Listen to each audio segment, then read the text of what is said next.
একটু লবণ দিয়ে দিবেন, তোমরা পারলে একটু দিবেন। পেঁয়াজটা করার পরে আবার পরবর্তী অ্যাড করে নেবেন,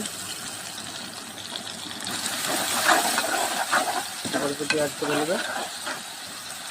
পেঁয়াজটা একটু ব্রাউন যতক্ষণ না হবে ততক্ষণ আমি একটু চালাতে থাকবো। গ্যাসটা মিডিয়াম ফ্লেভারে রেখে দেবো।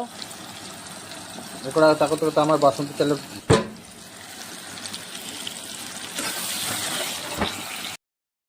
পেঁয়াজটা ব্রাউন হয়ে গেছে। এবার দিয়ে দেবো আদা রসুন পেস্ট, আদা রসুন পেস্ট।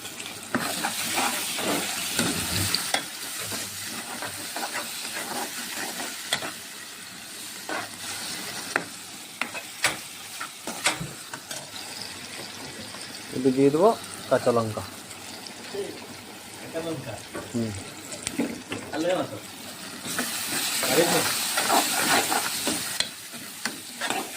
ভিউ বানছে একটা।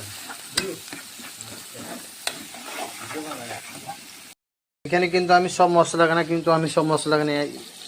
নিয়ে নিয়েছি। এই মশলাখানা আমি দিয়ে দেবো। তোমাদের মন মতন তোমরা ঝাল দিতে পারো, তোমাদের যেটু স্বাদ হিসাবে ঝাল দিবে। মশলাটাকে আমি দিয়ে দেবো।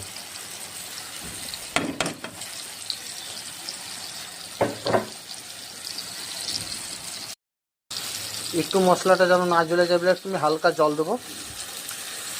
হালকা জল দিলাম, মশলাটা একটু লাড়াতে থাকবে। এবার না 30 সেকেন্ড মতন ঢাকা দিয়ে দেবো। 30 সেকেন্ড মতন ঢাকা দিয়ে দেবো। এবার দিয়ে দেবো মাটন। এবার দিয়ে দেবো ওই মাটন। আমার এখানে 800 মতন মাটন আছে। দেখো ভালো ভালো সাইজের মাটন আছে। এবার দিয়ে দেবো মাটন। মাটনটা ভালোভাবে পানি ঝরিয়ে রেখেছিলাম। এই দিয়ে দেবো মাটন। বাস মাটনটাকে একটু চালিয়ে নেবো। বাস গ্যাস একদম মিডিয়াম গ্যাস রাখতে হবে, যেন মশলাটা যেন না লেগে যায়। একদম মিডিয়াম গ্যাস রাখতে হবে, মশলাটা যেন না লেগে যায়।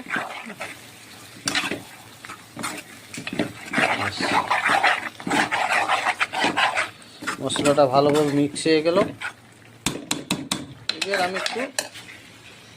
এবার আমি একটু কি ঢাকা দিয়ে দেবো। হ্যাঁ, 2 মিনিট মতন ঢাকা দেবো। 2 মিনিট মতন ঢাকা দিয়ে দেবো। হয়ে গেল আমার 2 মিনিট ঢাকা দেওয়া হয়ে গেছে। যতক্ষণ মাটন থেকে তেল না ছাড়বে ততক্ষণ আমি 15 মিনিট কষিয়ে নেবো মালটা। একটু নাড়া দিয়ে দিলাম, আবার ঢাকা দেবো। ঢাকা দিলে কি মালটা কষাও হবে, তেলও ছাড়বে, মালটা সিদ্ধ হবে।